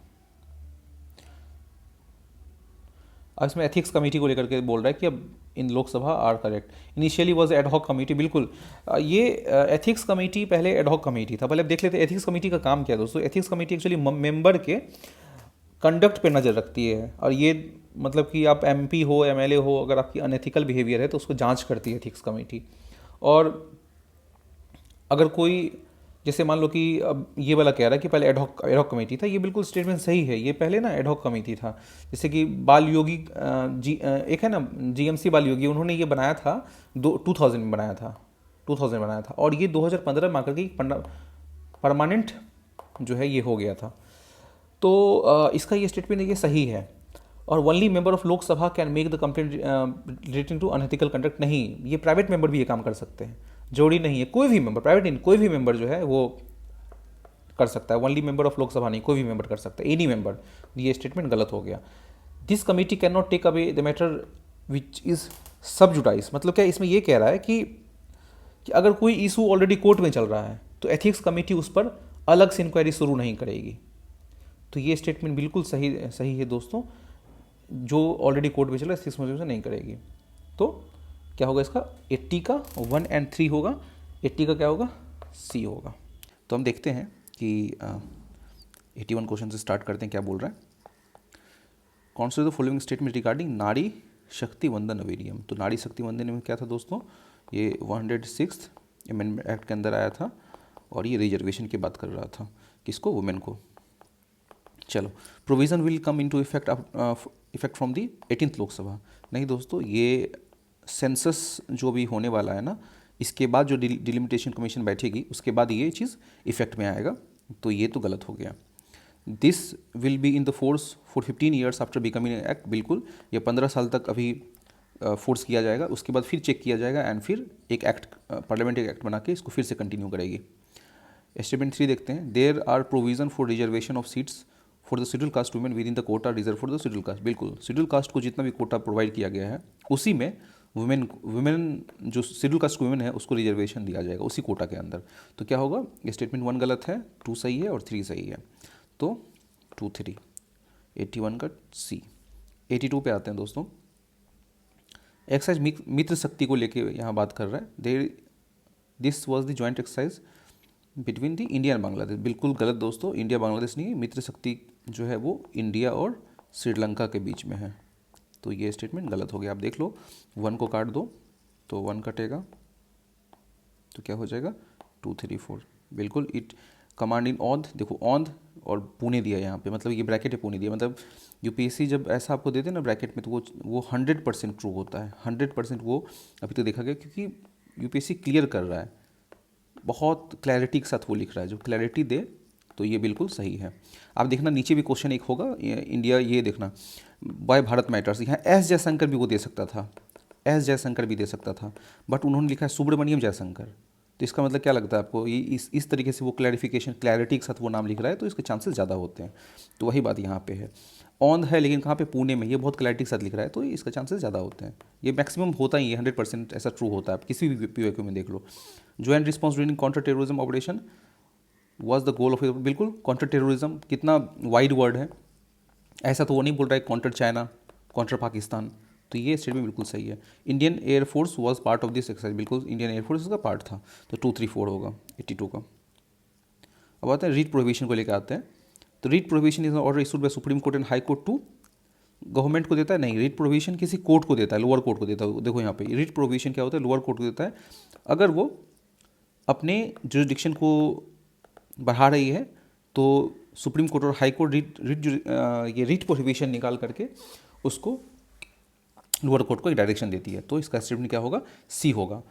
क्या बोल रहा है यहाँ पे, पार्लियामेंट को देता है, नहीं, पार्लियामेंट को नहीं देता, गवर्नमेंट को देता है, नहीं, गवर्नमेंट को नहीं देता, सीधा लोअर कोर्ट को देता है, हाई कोर्ट लोअर कोर्ट को, सुप्रीम कोर्ट लोअर कोर्ट को। 83 का सी। 84 पे आते हैं, it is a governor of the state who recognize declare any community of the state schedule tribe. नहीं, गवर्नर का काम नहीं था, ये दोस्त प्रेसिडेंट का काम है, ठीक है। 84 का 2 देखते हैं। The community declare schedule tribe in a state need not to be in another state. नहीं, need not to be in another state ये जो है हाँ बिल्कुल ये स्टेटमेंट सही है। अगर आप एक स्टेट के जो है शेड्यूल कास्ट में आते हैं, आप रिकोगनाइज हो चुके हैं, तो ये जरूरी नहीं कि आप दूसरे स्टेट में शेड्यूल ट्राइब में आएंगे। ये शेड्यूल ट्राइब यहाँ दिया हुआ है। आप एक स्टेट में शेड्यूल ट्राइब में आते हैं तो जरूरी नहीं है कि आप दूसरे स्टेट में भी आएंगे। तो 84 का बी। ये बहुत आसान सवाल है। यूनियन बजट को लेकर के बोल रहा है कि union finance minister on the behalf of prime minister lays the annual financial statement before the both house. बिल्कुल on the behalf of prime minister ही वो यूनियन फाइनेंस मिनिस्टर का काम है कि वो एनुअल फाइनेंशियल स्टेटमेंट आर्टिकल 112 वो present करे। At the union level no demand for grant can be made except on recommendation of president of India. ये आसान क्वेश्चन था। बिल्कुल मनी बिल होता है और मनी बिल प्रेसिडेंट के रिकमेंडेशन से आएगा ही आएगा। यूनियन बजट क्या होता है? एक मनी बिल होता है और उसका रिकमेंडेशन जरूरी है। यही बात है the India way why Bharat matters कितना क्लियरली दिखा है। दिया एस जयशंकर नहीं लिखा बल्कि सुब्रमण्यम जयशंकर लिखा है। तो 86 का क्या होगा? डी होगा। अर्जेंटीना वर्स्ट इकोनॉमिक क्राइसिस, ये बिल्कुल सही है। अर्जेंटीना में इकोनॉमिक क्राइसिस है दोस्तों। सूडान में क्या है? War between countries regular. बिल्कुल साउथ सूडान और आपको नॉर्थ सूडान ये तो लड़ते ही रहते हैं। और टर्की है रिसाइंडेड, मतलब रिसाइंडेड मतलब क्या है कि ये इसका मतलब होता है त्याग देना। क्या इन्होंने त्याग दिया है क्या? नहीं, Turkey is the member of NATO. तो only 2। SUMED pipeline is a strategic route for the Persian Gulf oil and natural gas shipment to Europe. ठीक है। SUMED pipeline connect the Red Sea and the Mediterranean Sea. SUMED pipeline ऐसा लग रहा है ना कि ये कहीं ना कहीं स्वेज कैनाल से ही इस नाम को एक्सट्रैक्ट किया गया है, क्योंकि देखो आपकी रेड सी, ये मान लो रेड सी है और यहाँ पे मान लो स्वेज कैनाल है, फिर यहाँ पे अपना मेडिटेरियन स्टार्ट होता है। ये स्वेज कैनाल यहाँ पे ऐसा बना हुआ है, तो कुछ ना कुछ ये पाइपलाइन ऐसा होगा, कनेक्ट कर रहा होगा कि ये रेड सी और मेडिटेरियन सी को कनेक्ट। और ये पाइपलाइन एक स्ट्रेटजिक रूट है पर्सियन गल्फ का भी एंड नेचुरल गैस शिपमेंट का भी यूरोप में। ये बिल्कुल दोनों स्टेटमेंट सही है दोस्तों। और आप इसको अगर आपको बहुत कन्फ्यूजन है इसको स्किप कर दो, कोई दिक्कत नहीं है, लेकिन आप थोड़ा सा दिमाग लगाओगे तो ये बिल्कुल आप बना सकते हो इसको। 89 पे आते हैं। रेड सी रिसीव, अब देखो ये वाला क्वेश्चन बहुत लोगों का गलती हुआ था, बहुत लोगों का गलती हुआ था ये क्वेश्चन। अब यहाँ पे क्या है ना कि Red Sea receive very little precipitation in any form. ठीक है। और no water enters the Red Sea from the river. अब यूपीएससी ने इसका आंसर क्यों दिया है? सी। रेड सी जो है वो बहुत कम मात्रा में प्रेसिपिटेशन लेता है। ये तो स्टेटमेंट सही मान सकते हैं, क्योंकि मान लो कि उस अरब वर्ल्ड में तो बारिश कम होती है, तो ये स्टेटमेंट हम सही मान सकते हैं। रेड सी का लोकेशन भी वहीं पे है। लेकिन no water enter the Red Sea from any river, तो ये स्टेटमेंट बिल्कुल सही है दोस्तों। कोई भी रिवर से रेड सी में पानी नहीं आता है, तो इसका आंसर क्या होगा? सी होगा। 90 पे आते हैं। According to the environmental protection EPA which of the following is the largest source of sulphur dioxide emission. अच्छा, sulphur dioxide emission. Locomotive using fossil fuel, ship using fossil fuel, extraction of metal from ore, power plant using fossil fuel. आप खुद बता दो इसका answer क्या होगा? Power plant होगा, या फिर एक्सट्रैक्शन के दौरान होगा, या फिर शिप के दौरान होगा, या फिर लोकोमोटिव के दौरान होगा। ऑब्वियसली ये पावर प्लांट के दौरान होगा। 90 का डी। आपको सिर्फ सल्फर डाइऑक्साइड का इमिशन पावर प्लांट के दौरान होता है। ठीक है। अब देखते हैं 91 पे आते हैं। 91 क्या बोल रहा है कि 91 ये बोल रहा है कि there is instability and worsening security situation in Sahel region. Sahel region पता है आपको? अफ्रीका में साहिल रीजन है, और साहिल रीजन में कितनी कंट्री आते हैं? आई थिंक 10+ कंट्री आते हैं साहिल रीजन में। ठीक है। अफ्रीका है, मान लो ये वाला ऊपर वाला पार्ट है अफ्रीका का, तो ये वाला जो क्षेत्र होता है ऊपर वाला, ये साहिल रीजन में आता है। इस बात को ध्यान देना। फिर स्टेटमेंट 2 क्या बोल रहा है कि there have been military takeovers, coups, d'etat and several. बिल्कुल सही बात है। इन साहिल रीजन देखो माली हो गया, नाइजर हो गया, बुर्किना फासो हो गया, इन सब में ना काफ़ी ज़्यादा इंस्टेबिलिटी है। और मिलिट्री टेक ओवर, अभी आपने अगर न्यूज़ पढ़ा होगा तो इस क्षेत्र में मिलिट्री टेक ओवर होता रहता है। ये क्या है इसका स्टेटमेंट? बिल्कुल 91 का ए होगा। India does not import Apple from United states. कितना एक्सट्रीम स्टेटमेंट है कि भैया वो अब जो एप्पल खाते हैं उसको भी नहीं पता होगा कि वो ये एप्पल कहाँ से है। बहुत लोगों को लगता है जम्मू एंड कश्मीर से जो है एप्पल हम लेते हैं, लेकिन ठीक है ये स्टेटमेंट बहुत एक्सट्रीम लग रहा है। दूसरा क्या बोल रहा है कि in India the law prohibits the import of genetically modified crops without the approval of company. बिल्कुल GM क्रॉप्स की बात जहाँ तक आती है, वहाँ रिस्ट्रिक्शन जो है सरकार इसको थोड़ा रेस्ट्रिक्ट करती है और इसको बहुत अच्छे से रेगुलेट करती है। तो GM क्रॉप को लेकर तो रिस्ट्रिक्शन है इंडिया में, तो ये स्टेटमेंट बिल्कुल सही है, लेकिन ये गलत है। इंडिया इंपोर्ट करती है Apple from United states. United states खुद एक बहुत ही ठंड देश है, कोल्ड क्लाइमेट रहता है वहाँ पे, ठीक है। और कोल्ड क्लाइमेट में आपको पता है कि that is favourable for the Apple production, Apple production के लिए बहुत फेवरेबल होता है, तो डेफिनेटली वहाँ आता होगा, आप थोड़ा सा लॉजिक लगाओगे तो वहाँ पहुँच जाओगे।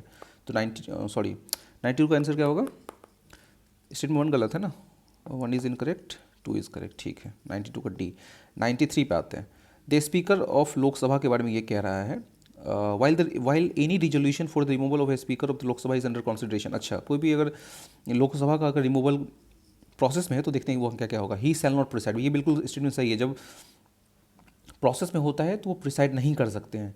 ही shall not have the right to speak, ऐसा हो सकता है कि उनको राइट टू स्पीक का जो है उनको राइट नहीं मिलेगा, स्पीक का राइट, बोलने का अधिकार नहीं मिलेगा। ये आपको पता है ये natural principle of natural justice के अगेंस्ट है भाई। जेल में मतलब कोर्ट में जो एक्यूज पर्सन होते हैं ना, उनके पास भी राइट होता है बोलने का।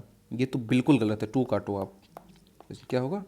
ये होगा he shall not entitle to vote on the resolution first, नहीं, कास्टिंग वोट वो नहीं कर सकते हैं, कास्टिंग वोट का अधिकार चल जाता है, लेकिन उनके पास राइट है कि वो फर्स्ट इंस्टेंस में वोट करें, फर्स्ट इंस्टेंस में वोट करें। अभी जो एमपी करते हैं, एमपी लोग जो करते हैं वोट, वो क्या करते हैं? फर्स्ट इंस्टेंस में करते हैं। कास्टिंग वोट कौन करता है? स्पीकर, चेयरमैन करता है। तो अब देखो ये जो स्पीकर का प्रोसेस होता है तो ये कास्टिंग फर्स्ट इंस्टेंस में वोट कर सकते हैं। तो क्या होगा? 93 का 1, क्योंकि ये तो एमपी भी तो होते हैं ना, एमपी भी होते हैं। इससे पहले भी क्वेश्चन आ चुका है स्पीकर को लेकर, बहुत सारे क्वेश्चन आया है। 2025 में जब हम लोगों ने पेपर डिस्कस किया था तो वहाँ एक क्वेश्चन था कि स्पीकर जो होते हैं जब वो चुने जाते हैं तो वो जो उनकी पार्टी होती है वहाँ से वो रिज़ाइन कर देते हैं। ये स्टेटमेंट बिल्कुल गलत है दोस्तों। ऐसा ब्रिटेन में होता है कि ब्रिटेन में जब स्पीकर चुने जाते हैं तो उनकी जो पार्टी होती है वहाँ से रेजिग्नेशन देना पड़ता है, लेकिन इंडिया में ऐसा कोई प्रावधान नहीं है। इंडिया में अभी ओम बिरला है, बीजेपी से हैं, ठीक है, तो वो रेजिग्नेशन नहीं देंगे जो इंडिया में जो ऐसा है। तो 94 देखते हैं। With respect to Indian parliament कौन सा following statement, a bill pending in the Lok Sabha lapses on its resolution. हाँ, बिल जो है अगर पेंडिंग हो जाए लोकसभा में ना, वो लैप्स कर जाता है इसका रिजोल्यूशन होने के बाद, ठीक है। अ bill passed by the Lok Sabha pending in the Rajya Sabha lapses on resolution of Lok Sabha. ये भी स्टेटमेंट बिल्कुल सही है। अगर बिल लोकसभा से पास हो जाए और अगर राज्यसभा में पेंडिंग राज्यसभा, लेकिन वो बिल खत्म हो जाता है जैसे ही वो लोकसभा डिसॉल्व हो जाता है। ये a bill in the regard in which president of India notified his intention to summon house और joint sitting lapses on the resolution of Lok Sabha, नहीं, लैप्स नहीं करता है। अगर ज्वाइंट सिटिंग अगर प्रेसिडेंट ने बोल दिया है कि भाई ज्वाइंट सिटिंग करेंगे तो बिल लैप्स नहीं होगा, बिल लैप्स नहीं होगा। तो ये 3 गलत है। क्या होगा इसका? 1 2। 95 पे आते हैं। With reference to parliament of India council following statement, prorogation of the house by the president of India does not require advice of council minister. ये स्टेटमेंट बिल्कुल गलत है। प्रोरोगेशन के दौरान आपको प्राइम मिनिस्टर या काउंसिल ऑफ मिनिस्टर के advice की बहुत ज़रूरत होती है। ये this is not the discretionary power of president, discretionary power president नहीं है, तो ये काटो आप। चलो ठीक है, दूसरे पे चलते हैं। Prorogation of house is generally done after the house is adjourned sine die, but there is no bar to the president of India proroguing the house in which session. ये बिल्कुल सही है कि जो प्रोरोगेशन का जो बात होती है ना, वो एडजॉर्नमेंट साइंडाई के बाद ही जो है ये आपको एडजॉर्नमेंट साइंडाई कौन करता है? ये स्पीकर करता है। एडजॉर्नमेंट कौन करता है? ये स्पीकर करता है। लेकिन अब प्रोरोगेशन की बात जब जहाँ तक आती है ये प्रेसिडेंट करता है, ठीक है। तो प्रोरोगेशन का जो स्टेप है वो एडजॉर्नमेंट साइंडाई के बाद, तो ये सही है। Dissolution of Lok Sabha is done by the president of India who save in the exceptional circumstances does so on the advice of council minister। बिल्कुल ये स्टेटमेंट सही है कि डिसोल्यूशन ऑफ लोकसभा जो होगा वो प्रेसिडेंट ऑफ इंडिया के दौरान होगा और एडवाइस जो है काउंसिल मिनिस्टर का लगेगा। 2 3। 96 में देखते हैं। European Parliament has approved the net zero industry act recently, ठीक है। 2 देखते हैं। The European Union intend to achieve the net carbon neutrality by 2040। Fact आ गया यहाँ पे, सतर्क रहना है। आपको बताया था कि फैक्ट जहाँ पे आए वहाँ तो ध्यान देना है आपको, और फैक्ट अगर ज़्यादा रहे तो इनकरेक्ट होने की चांसेस ज़्यादा होती है, अगर जेनरिक स्टेटमेंट रहे तो करेक्ट होने की चांसेस ज़्यादा होती है। 2040 यहाँ बोल रहा है, 2040 तक उन्होंने यूरोपियन यूनियन ने, हम लोगों ने 270 तक लिया है, तो यूरोपियन यूनियन 250 तक लिया है। कहाँ तक लिया? 250, ओके। तो ये गलत हो गया। 1 इज़ करेक्ट। 96 का सी, ओके। 97 देखते हैं क्या बोल रहा है। Recently Venezuela has achieved the rapid recovery from its economic crisis and succeeded in preventing its people from the immigrating other countries. कितना एक्सट्रीम स्टेटमेंट है। Venezuela has the world largest oil reserve, बिल्कुल। Venezuela के पास world का largest oil reserve है। तो 97 का क्या होगा, 1 is incorrect, second is correct. 98 में देखते हैं, digital Indian land record modernization programme concept to implement, ये देखो, to implement the scheme the central government provide 100% funding, ये थोड़ा सा यहाँ सतर्क रहना है। Under the scheme cadastral map are digitize. अब कैडेस्ट्रल मैप क्या होता है, एक लार्ज स्केल डिटेल मैप होता है जो आपको प्रिसाइज बाउंड्रीज, डायमेंशन और identification of land parcel properties को शो करता है, ये आपको कैडेस्ट्रल मैप है। An initiative has been undertaken to transliterate the record of right from the local language to any language of recognise by the constitution of India. बिल्कुल सही, any language यहाँ सही है दोस्तों, क्योंकि 22 लैंग्वेजेज हैं भारत में जो आपको शेड्यूल 8 में मेंशन है। तो ये तो स्टेटमेंट बिल्कुल सही है कि वो अब देखो यहाँ पे सतर्क रहने की बात है। यहाँ पे बहुत सारे लोगों ने इस वक्त ये क्वेश्चन गलती किया था, 2-3 मान के आए थे, लेकिन हाँ इस बात को ध्यान देना आपको, implement of the scheme central government ने वो 100% फंडिंग इसमें दिया है, तो इसका स्टेटमेंट क्या होगा, 1, 2, 3 सही है।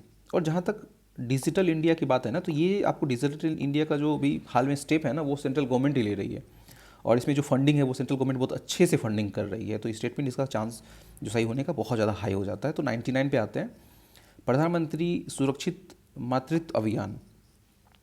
अब इसको लेके देखते हैं क्या बोल रहे हैं। This scheme guarantee a minimum package of antenatal care services to women in their second and third trimester of pregnancy and 6 month post delivery health care service in any government health facility. अब देखो यहाँ पे क्या है, second एक fact, third दूसरा fact, 6 month तीसरा fact, 3 fact हैं।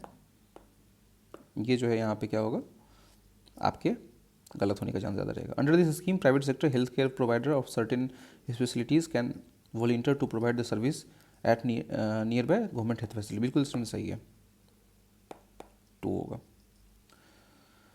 देखो जेनरिक स्टेटमेंट है, काफ़ी जेनरिक है, काफ़ी जेनरिक है, काफ़ी जेनरिक स्टेटमेंट है, काफ़ी पॉजिटिव स्टेटमेंट है, जेनरिक है, पॉजिटिव है, गवर्नमेंट स्कीम को लेकर के ये बात कर रहा है, और गवर्नमेंट स्कीम ये का जो बात है ना, ये पॉजिटिव फॉर्म में कर रहा है, तो स्टेटमेंट सही होने का चांस ज़्यादा रहेगा। इसको आंख बंद करके आप सही मारो।